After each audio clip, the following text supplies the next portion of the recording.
Good afternoon, everyone. Welcome to the webinar. Mariska, maybe you want to say something as well? Yeah, welcome here to the webinar. This is a joint initiative of the VU and the UvA, and also my colleague Marijke is there. Yeah, it's even difficult to pronounce that in English.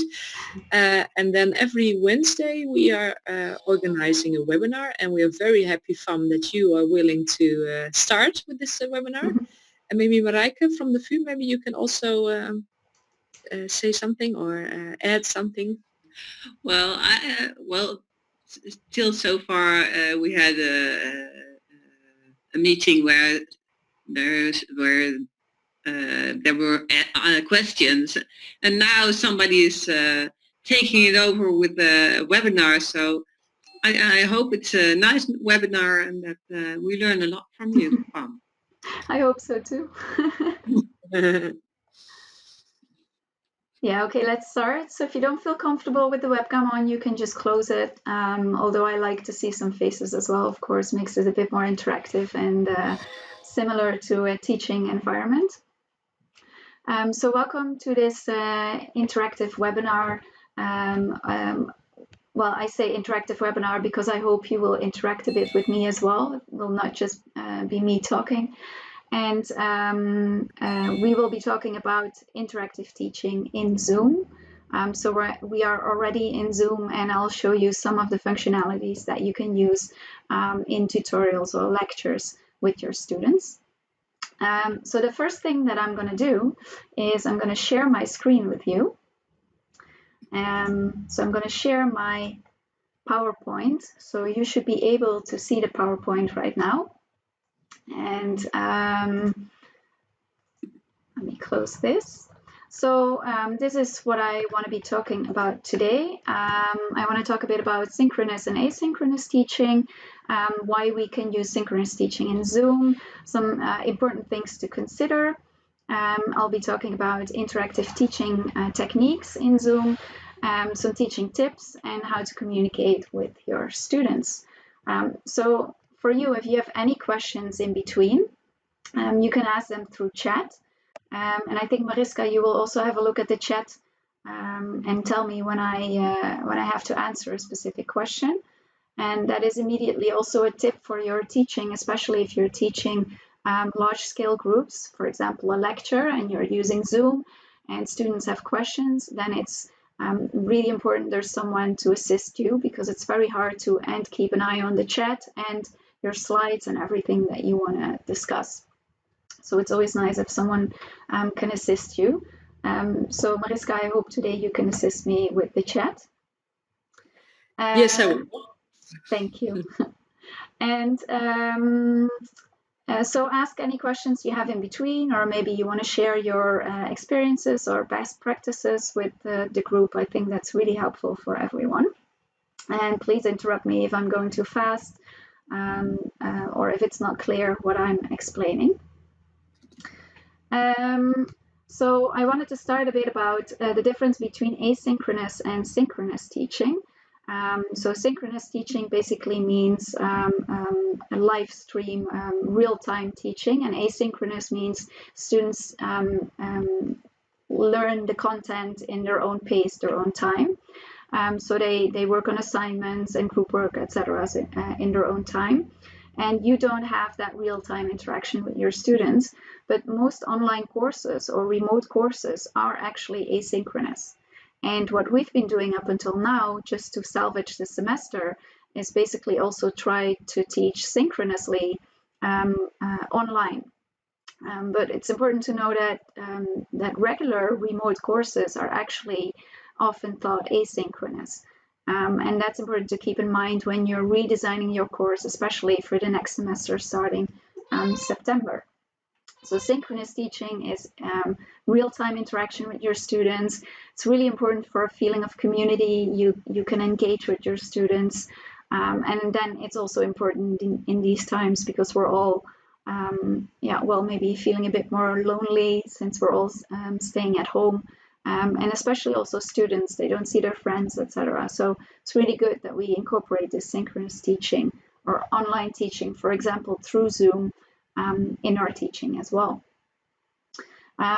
So when you're thinking of redesigning your course, or maybe not redesigning, but transferring to hybrid or online teaching, then it's very important to think about what's the goal of the meetings in your course.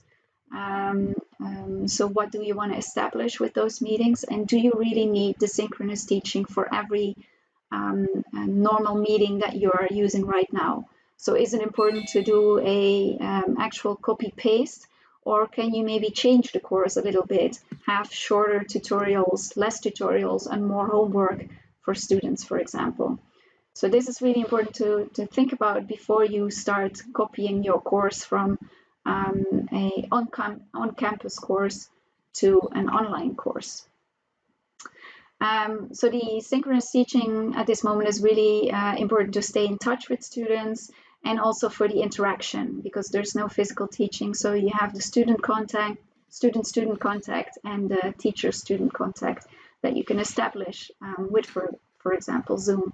So you can use it for tutorial meetings, for real-time lectures if you want to, so large-scale lectures, but also, for example, if you have Q&A sessions or like office hours with your students, you can use this as well.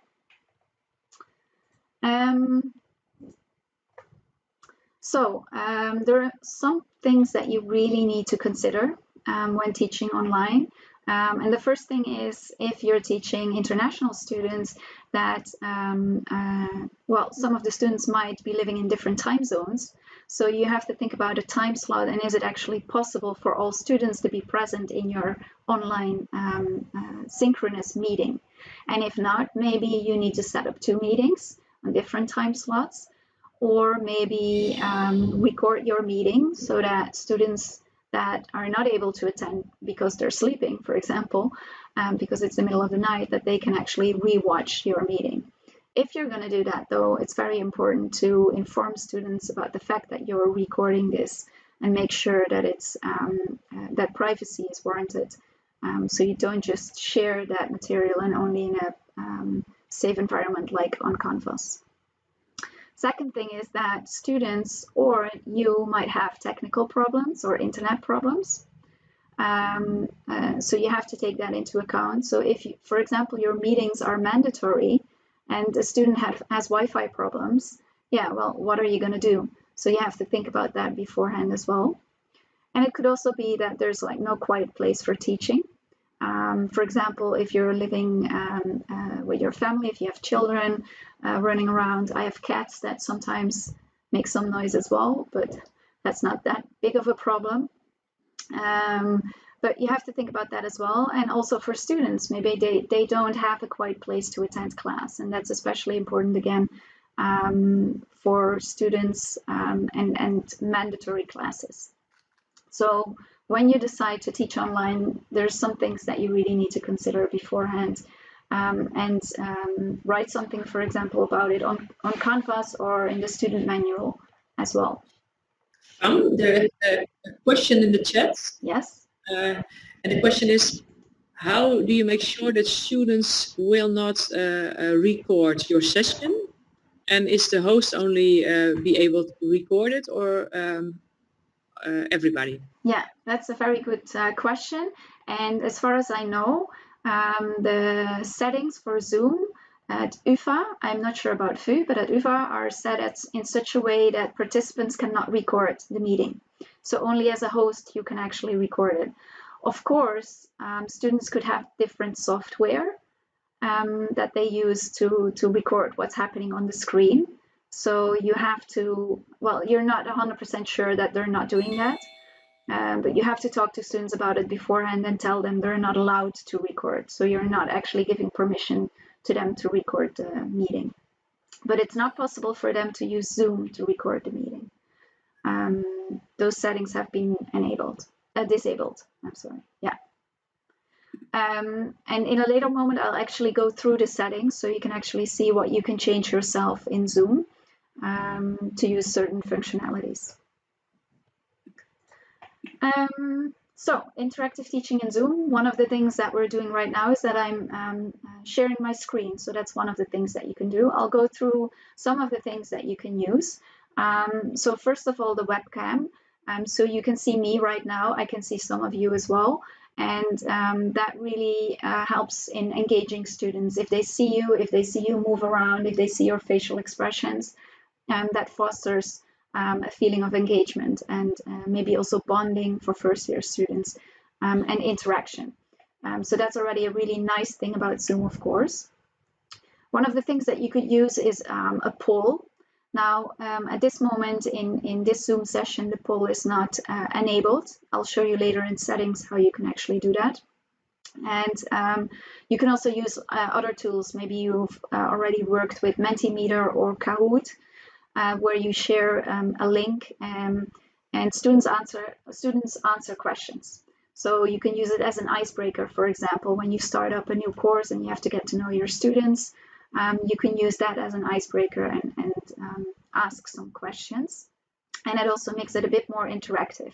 So the nice thing about the poll is that you can share the results as well. So students also see how the rest of the group answered. It's anonymous. So that's already a form of interaction that you can start your tutorial with, for example, or maybe a lecture. Well, the other thing is to share your screen, which I'm doing right now. So you can see my slideshow. You could also show, for example, when you're working with statistical software packages, the analysis that you're running, so students can actually see exactly what you're doing in, for example, SPSS. But if you enable this in your Zoom account, students can actually share their screen with you as well. And the nice thing when they do that, when they share their own screen, is that they, for example, can give a presentation. So you can ask students to prepare a presentation and then present it to you and the group in Zoom. Another thing that you can do is show videos or link the screen to your iPad. For example, if you use with specific programs where you can use your stylus pen and then actually make notes, etc. So you can share the iPad as well. What you can also do is use a whiteboard on just a normal whiteboard like in class as well. So you can write on the whiteboard. For example, if you want to give a summary of the content that you discussed, or if you want to brainstorm with students and they can actually annotate as well. So you can actually try this yourself now. It should be possible for you. Well, let's see if that's possible in this specific Zoom session. Mariska, maybe you can help me with this. Is it possible for you to annotate at this moment? I can check if I can annotate. In view options, you can normally see that. Yeah. I have to check. I think this is switched off in this.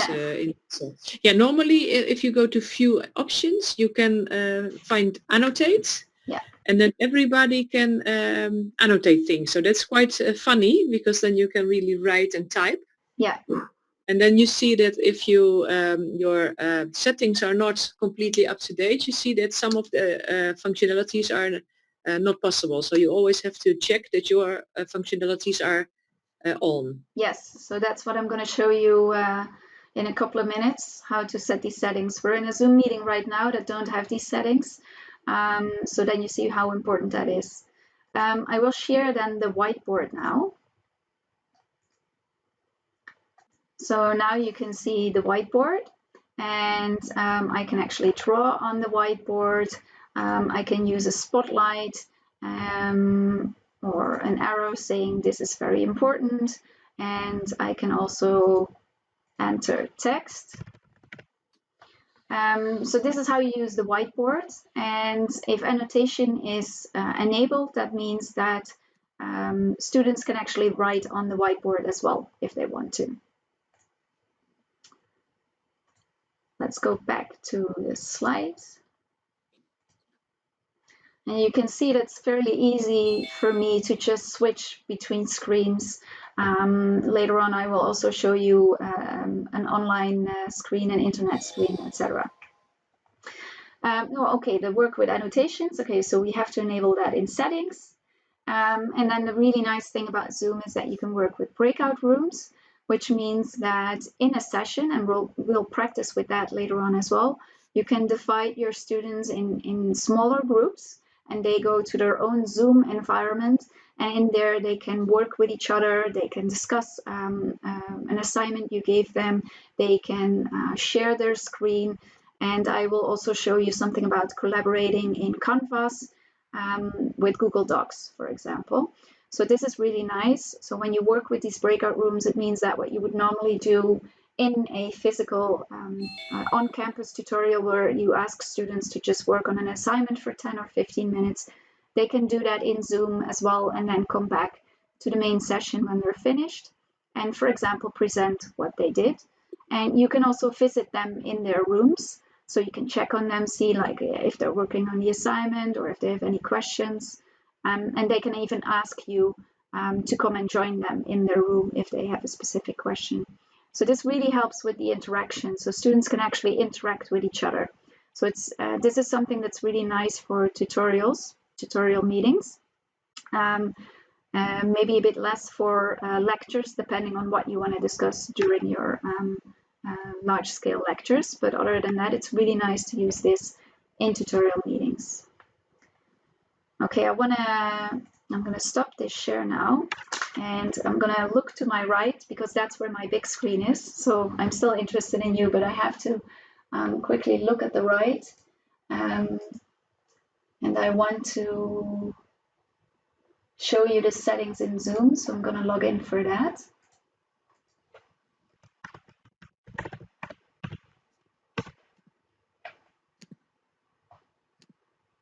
Oh.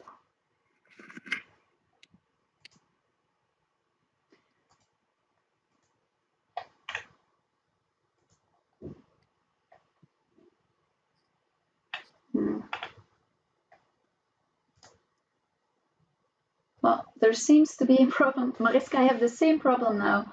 I cannot log into my account. Oh, wow. Yeah, now it's my own account. Okay, that's really pity, but we'll do that. We'll try that later then. Is there something I can do for you, Fam? No, this is my private account, and that one is also not working. We had a problem with the logging in on this Zoom account as well earlier, so it seems like the password is not recognized, which is very weird. But I'll try that while you are in breakout rooms. That gives me some time to check this.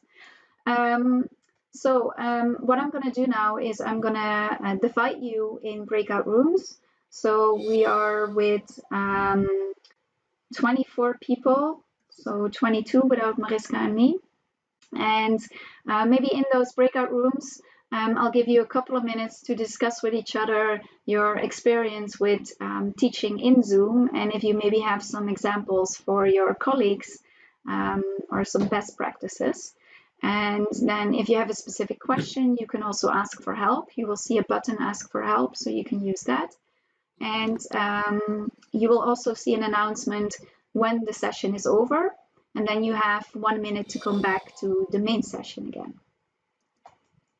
So this is nice for you to just experience what it looks like for students when they're entering a breakout room. So I'm going to create a breakout room manually. You cannot see right now what I'm doing, that's too bad, but I'm creating a breakout room manually. And I'm going to assign people to the room. Wait.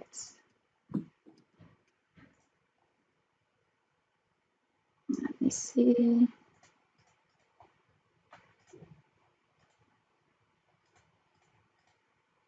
So I'm just going to create a few breakout rooms.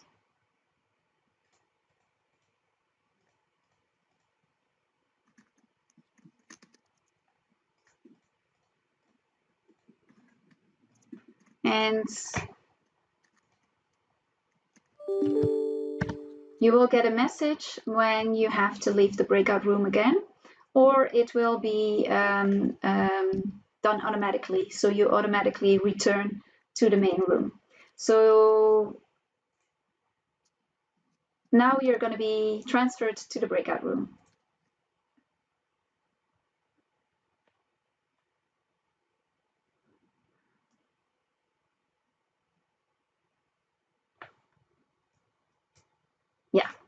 There.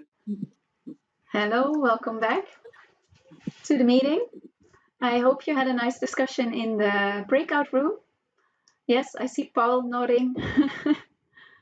I hope it was nice. In the meantime, I had some time together with Mariska to find the password and change the settings. So that means that I can actually show you the annotation. I'm not sure yet if you can also annotate at this moment, but at least I can annotate my slides, and I can also show you the remote control. So I'll go back to the PowerPoint slide. And for example, I want to highlight something. So I'm talking now about share screening. So you can see that I'm highlighting that right now. I'm putting a spotlight on the share screen. And I can also say, hey, I'm talking about shared screen. That's very important when you want to use interactive teaching in Zoom and you just had an experience with breakout rooms. So that's the annotation. And I can also ask for remote control. So for example, if you're working with students and you're working with a difficult statistical analysis, for example, in a specific software program, then the student might get stuck.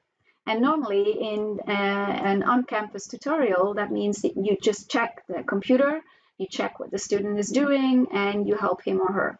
Well, at the moment, and even also when there's on-campus teaching possible, again, with 1.5 meter distance, that's not possible, right? And also otherwise you have to disinfect the laptop immediately. So you can do that with remote control in Zoom. So what I could do right now is I could give my control to another lecturer. So at this moment, actually, Karen, you are in my list. So I could give control to you, which means that you can actually control my screen. So I can do that right now. So Karen, if you can hear me. Yeah. Yes, you can. You should have control over my screen now. Is that correct?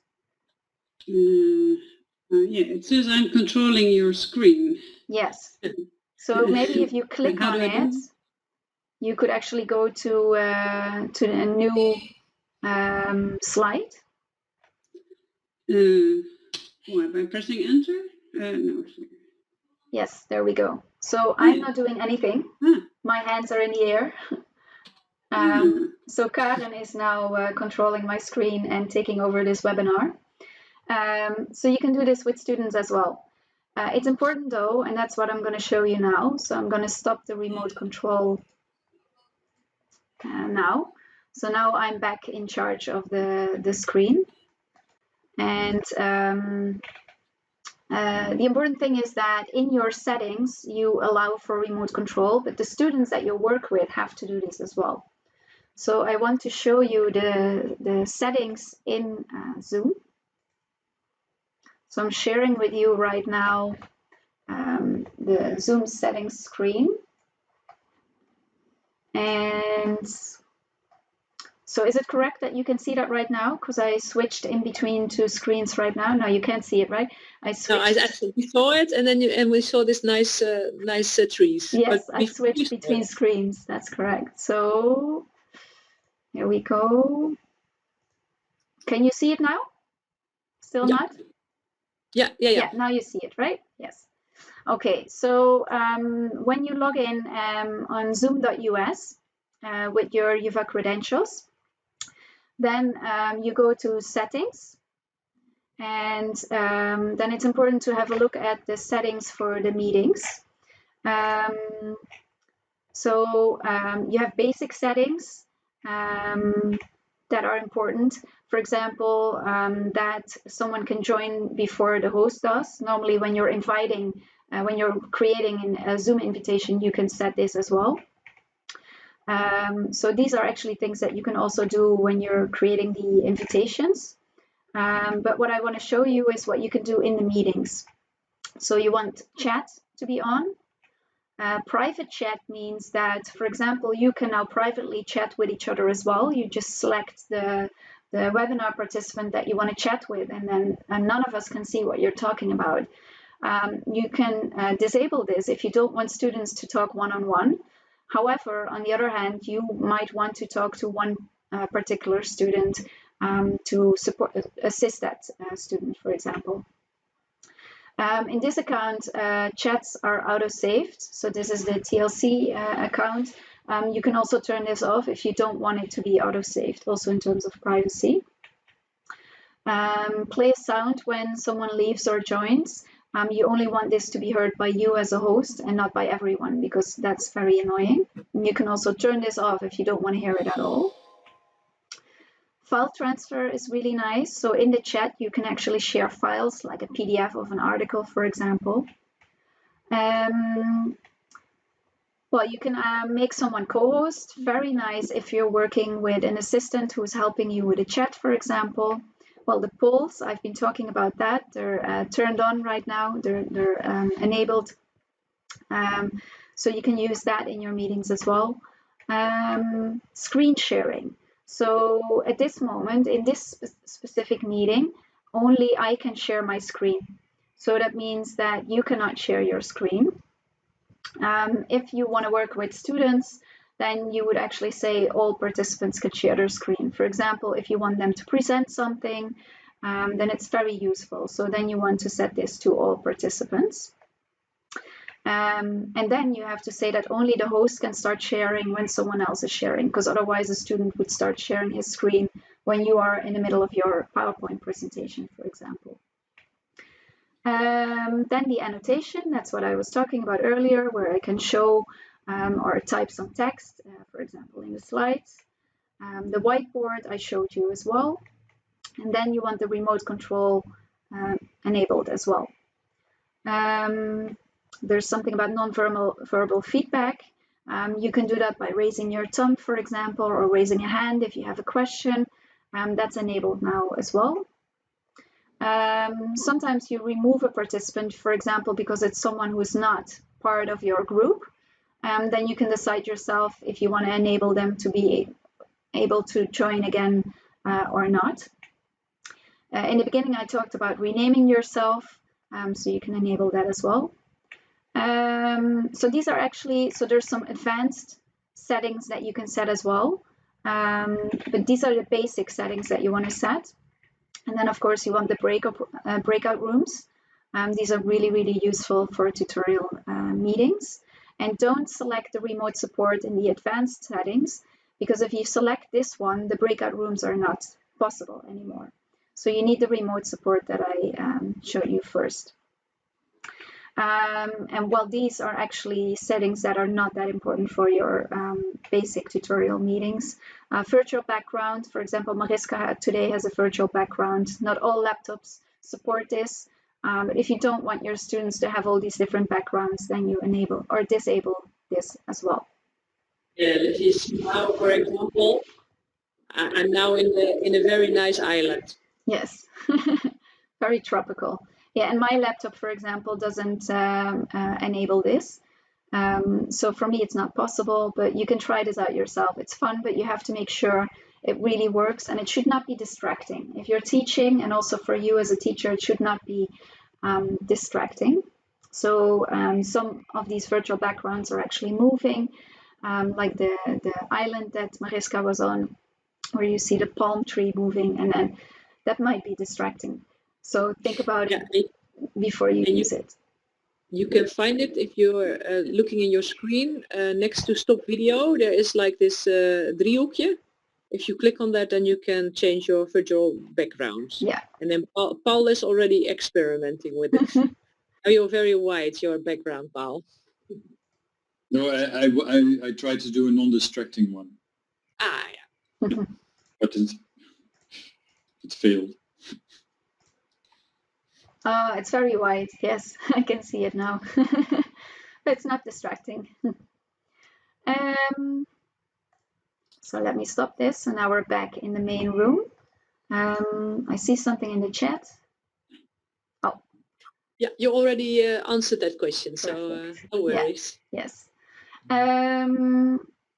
So to go back to the slides, see if I shared everything. Oh yeah, one of the things that I want to show you, let me see if I opened this. Because I wanted to share a video, because sometimes you're showing a video as a homework assignment, for example, a micro lecture, and this is something you can also do during the Zoom meeting. Let me open one of the videos before I share it with you.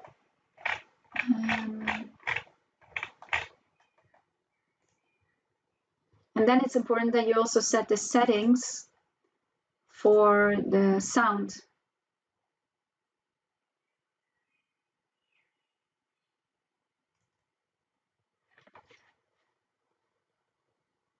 Hi, I show you how to share your... Okay, I'll come back to you.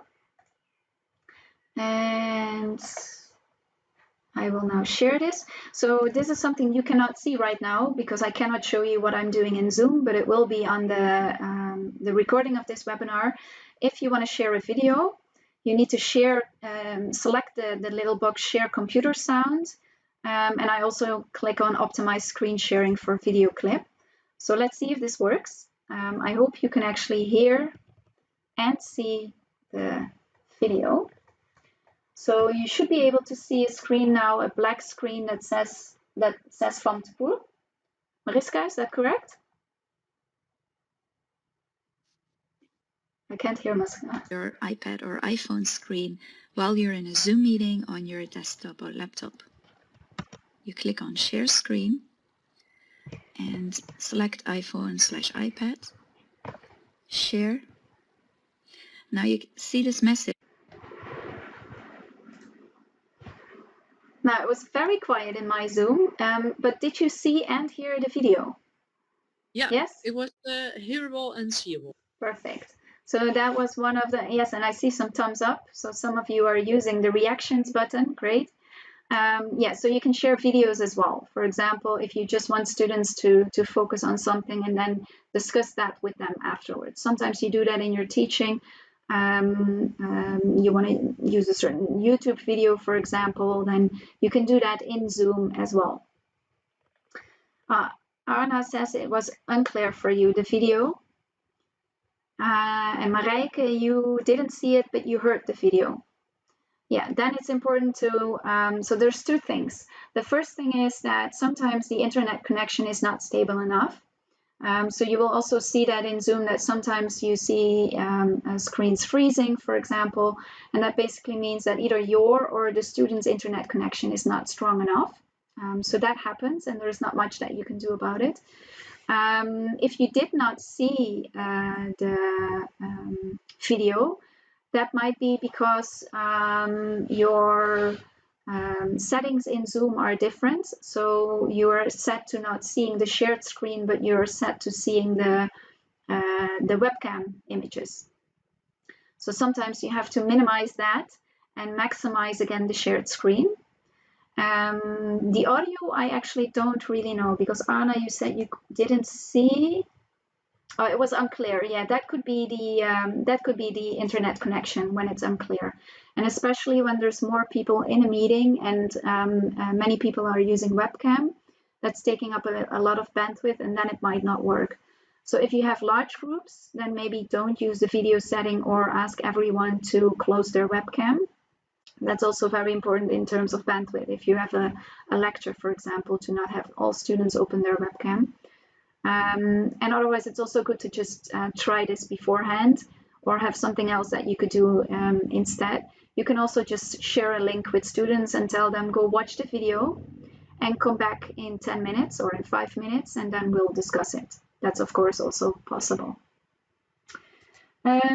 So let me go back to the slides now.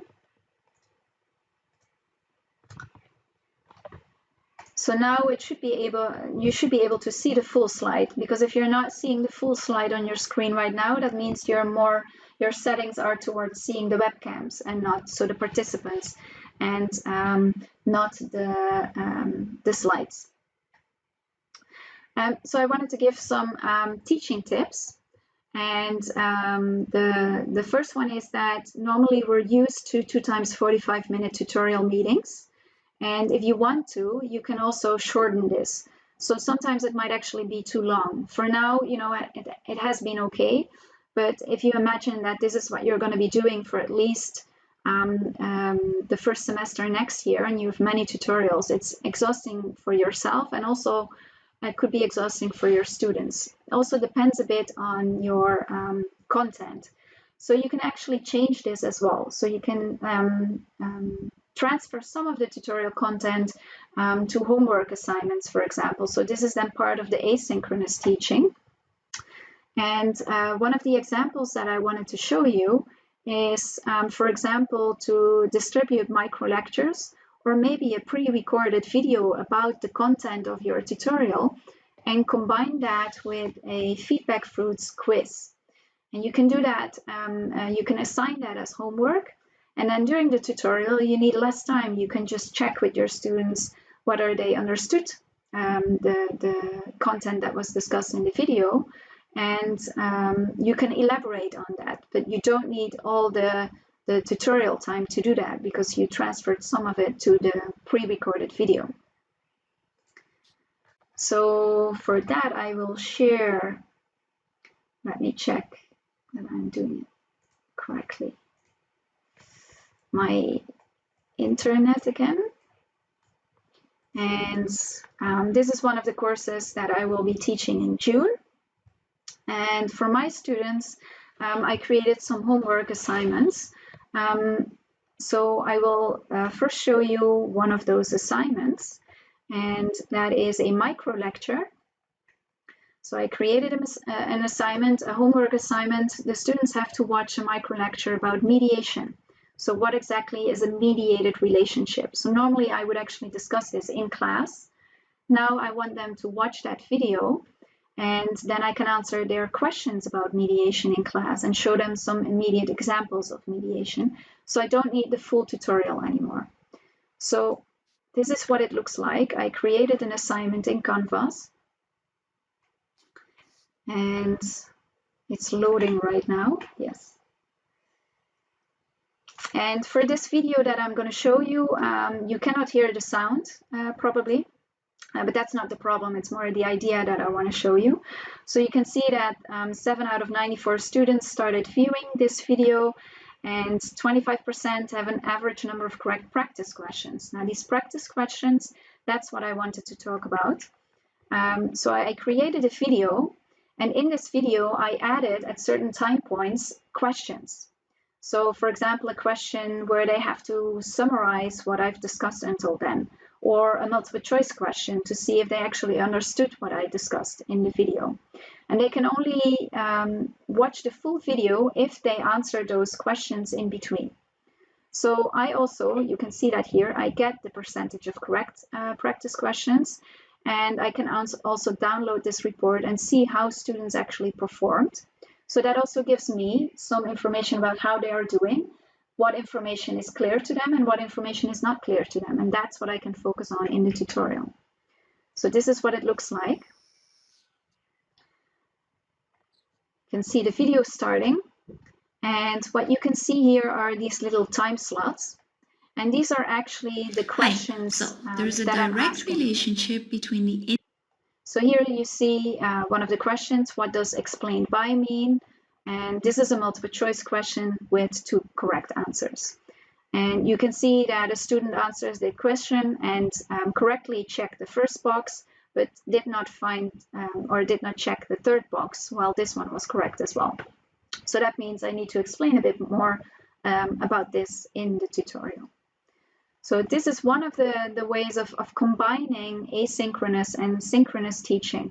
So I can use my Zoom tutorial now to elaborate on what was not clear, but I can use this as a homework assignment, and it saves me time during the tutorial. So basically this is a kind of a flipped classroom example that you can use. So it's really combining asynchronous and synchronous teaching.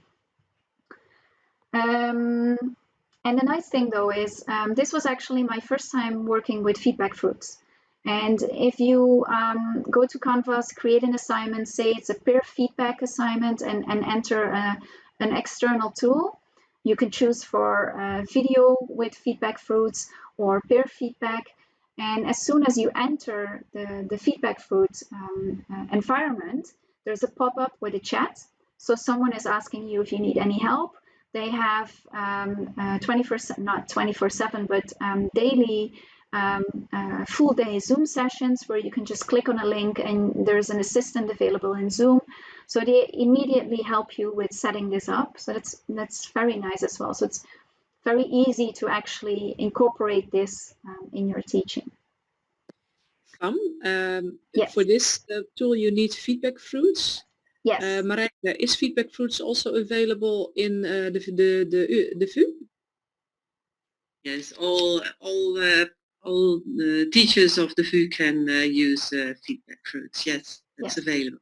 Perfect. Yeah, and so for UvA it's available as well.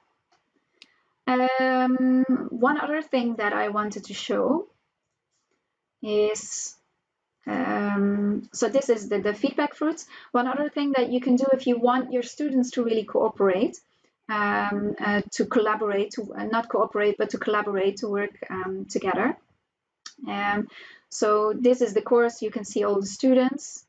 What I did for my tutorial group, I created this group. So in this group, you can find 22 students, and those are the students in my personal tutorial group. And by creating this group, I basically created an additional group page in Canvas. So I'm going to visit my group homepage now. And here you can create announcements. So I haven't created any announcements yet, but there's pages as well.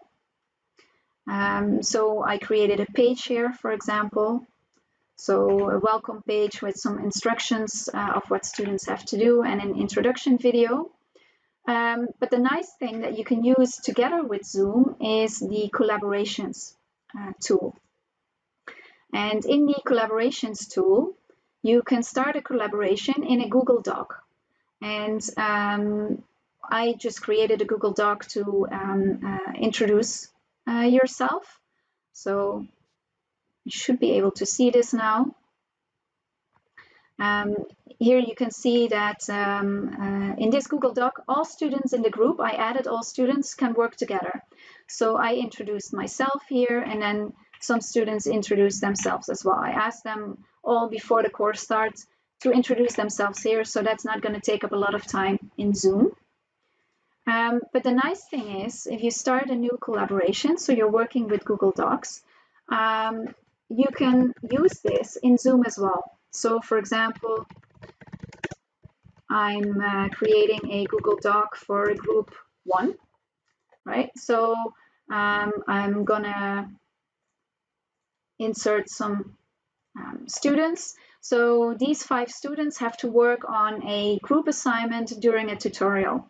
So I'm gonna invite them. I'm not gonna do that right now, but you click on Start Collaborating, and that means that they, together with you as a lecturer, all have a link. They get a link and an invitation to a Google Doc. So they can work together on that specific Google Doc, like I just showed you. And you can combine that with the breakout rooms. So you can manually put these 5 students in a breakout room in Zoom. And you can do that with other groups as well. So you can create several collaborations.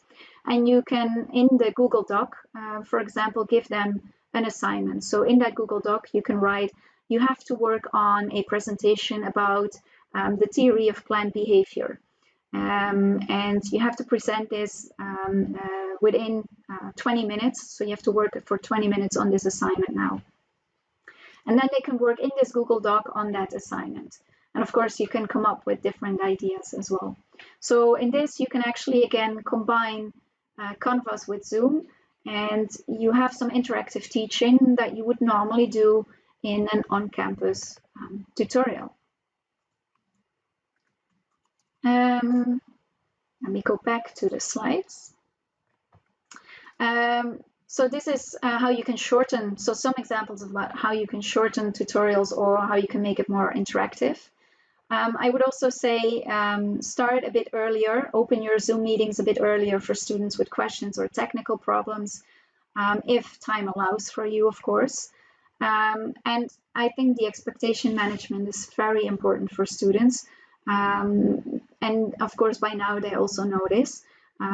So for you, it's important to just tell them, like, I'm trying my best and it's my first time online teaching. And it's very important to don't stress over technical problems. For example, when I couldn't show you the settings, you know, it's not a problem. It's not something you can solve at that moment. So just let it go. And I think for especially people who are perfectionists, it might be hard to teach online, but just take into account that almost every meeting something will happen. A student will lose internet, you will lose internet. That happened to me once as well. I was just kicked out of the tutorial, and other things might go wrong. And I think it's very important to know that you should not stress about this, but you could work with a teaching assistant if that's possible. For example, a student who can assist you, or work with two colleagues together and assist each other, especially if it's for larger groups where someone can actually manage the chat. Speaking of a teaching assistant, Yes. there are two questions. Can you divide people in breakout rooms beforehand so that you don't have to do it in the session? That's one question. And the other, are there other options than Google Docs available for collaboration? Well, at the moment, I only worked with the Google Docs, so I don't know. I couldn't come up with another collaboration tool this quick. I know that Google Docs is integrated into Canvas, and that makes it really easy. So as far as I know, it's the only one integrated. But maybe, Mariska, you know about other tools. I know that Microsoft Teams will be implemented quite quickly in the UvA. Yes. So that's the cooperation tool. Yeah. Yeah. So and for the Teams, that's for the teachers. I think half of June. I don't know for the VU. Yeah. So you have to check what's there. Yeah.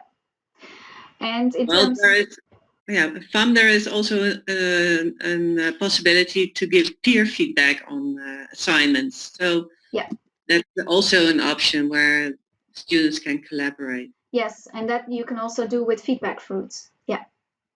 And also in Canvas. You can do it in feedback fruits and Canvas. Yes. I'm just going to quickly come back to the main meeting to see all of you. The other question was the breakout rooms. Yeah, you have to do that while you're in the meeting, because you can only create a breakout room with the students, with the participants that are in the meeting. So in that sense, it's also, if you have a large group, it's nice if you can do that with an assistant. So you are teaching and an assistant at that moment in the beginning of the tutorials creating the breakout rooms. But otherwise, you know, it doesn't take up that much time. If you have 20, 25 students, it will take you about a minute max to create those. If you have a little note with which groups that you want to create, if you want specific students sitting together, then you do that manually. But I just did that with you guys as well, and it didn't take up that much time.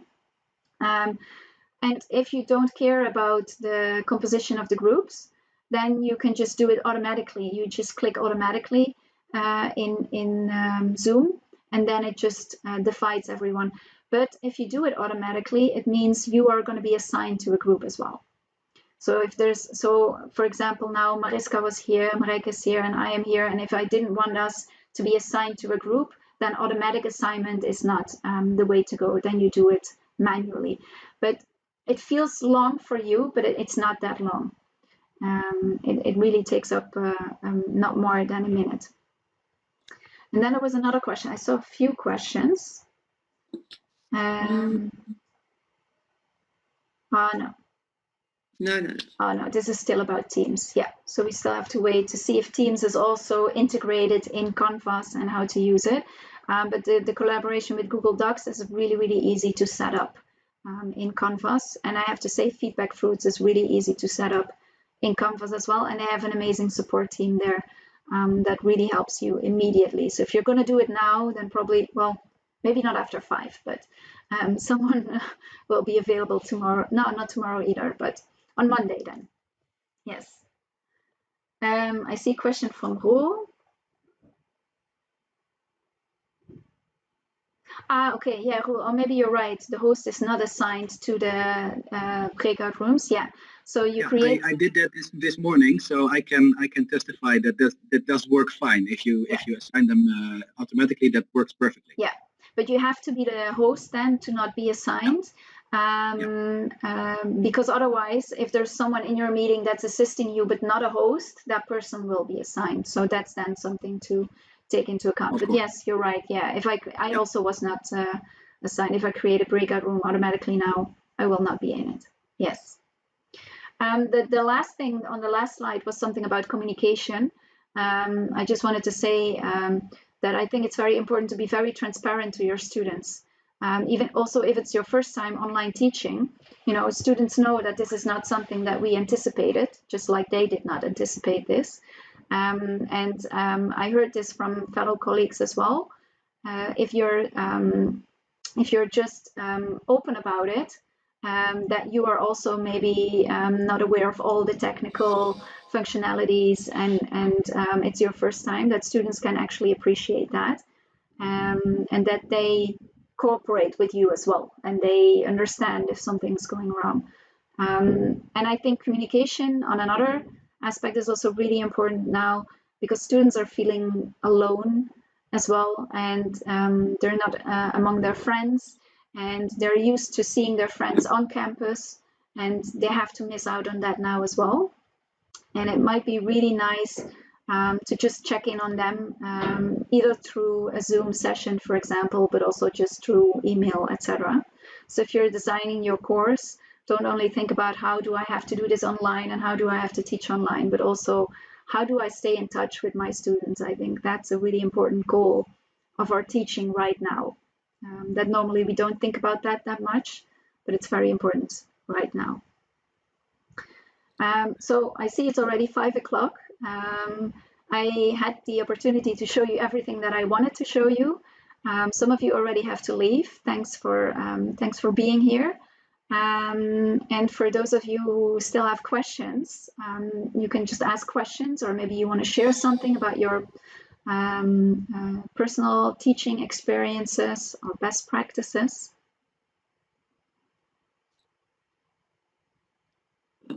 Well, something that I think is very important is try to alternate with giving a lecture and communicate with each other. So my experience is, if I ask now, Paul, do you want to say something? Paul immediately reacts. So even if Daniela or Barbara is not on camera, they get on camera, and they get the feeling that they are participating during the session. And one little technique to get attention is really looking your camera instead to your screen. If you look into your camera, you make more contact with your audience than when you look on your screen. Yes. And I see a lot of backgrounds here, and try something that is neutral, even for yourself. And maybe I don't do it either, but the camera on eye height, very good one. Yeah. Well, I can do this, but then that's something else. And So I actually changed the setting. Normally when I work, that's why my other screen is on this side now, because normally I sit like this, but you don't see me. So that's not useful. So this is important to realize. And what you say, Marijke, about the camera, talking into the camera, I totally agree with that. I was not doing that today. Basically now I'm looking at your different screens. So Marijke, you are somewhere up here. So when you're talking, I'm looking here, but Paul is there. So if he's talking, I will look there. And if Maud or Rick are talking, I'm looking down. Which it's hard to avoid, I think. I want to look into the camera, but that makes it, for me as a teacher, harder, especially Yes, if I'm right. talking a lot. That makes it harder. But what you say, Marijke, and I did not do that really right now. But when you know your students and when you have a small group, use that interaction that you would normally use. Like, Katinka, did you like the webinar, for example? Or, that really, I think that's a very good point that you have there. Yeah, you see, you're right. It really immediately... It makes it easier for you as a teacher as well, that you don't look at those screens, but some people look very bored, and then you get a feeling, I'm not doing well. Yeah. And they don't know they're looking bored, Which is not different from normal teaching, though. That's right. My students sometimes fall asleep in lectures, so... Oh, really? Yeah. So, but yeah, that's also, sometimes you see, but when you're sharing your screen, I actually, for most of part of this webinar, I minimized the webcam screen, so I didn't see you. So I could focus on what I was talking about, because that can distract as well. Yeah. Mm-hmm. Yeah. Are you looking forward to a hybrid teaching this fall? Natasha, yeah, you're really... Rashid is not everybody, sure. I see. Rashid, do you want to comment on your reaction? Perhaps it's given a particular course that I'm going to give, which also has a practical training session, which is just a bit harder than when it's just having discussions and explaining things. So it's just that I'm still thinking about what we should do, we can do. On the one hand, it's a very interesting challenge, but since there's enough on my plate, I'm not sure how much I like the challenge at the moment. Okay, I can imagine. Yeah, the work pressure and the stress, of course, that's the thing. I think it's good to look for the minimum amount of changes that actually make you feel comfortable with an online course as well. So you're still comfortable with the quality of your course, but you're not completely redesigning your course. And I know that UvA is really hard working on solutions to see how they can support teachers. And I think FU might also be looking into this. Yes, there's a lot going on. And yeah. And then, I know for UvA that a lot of the information is shared on the Keep on Teaching page. I'm not sure for FU if there's any... it's the same. It's the same. Yeah. So there are questions where there are people that can help you, and so and there's a lot coming up real soon. Yeah. Well, then I hope this webinar was useful. Thank you, Pam. I think you made some very good. I think many people have some hands. How do you say it? That's some hands-on tools. Now, that you have tools now to do it right. And my advice is just do it. Yeah. Just do it and try. And and don't be scared and don't get stressed. No. I learned that immediately. Don't feel stressed when something goes wrong online, because we all have to learn this, and the students know this. So if you can... They're very forgiving. Yes, exactly. If you can cope with that, if you cope in a way that you think, okay, this is something I cannot solve in this moment, then it's so much less stressful. And you can even tell your students, okay, it's not working today. I'm gonna come up with a solution for you. And students actually, they understand. And if they don't, you can explain, and then they'll understand. 5:05, 6:05, I think. We have to stop. We have to stop, because otherwise this will be... Yeah. Oh, now it's... For lecture. Okay. So have a nice evening and a nice few days off. Yes, and good luck everyone with your online courses. And thanks for joining. Yes, bye-bye. Thank you. Bye. Bye-bye.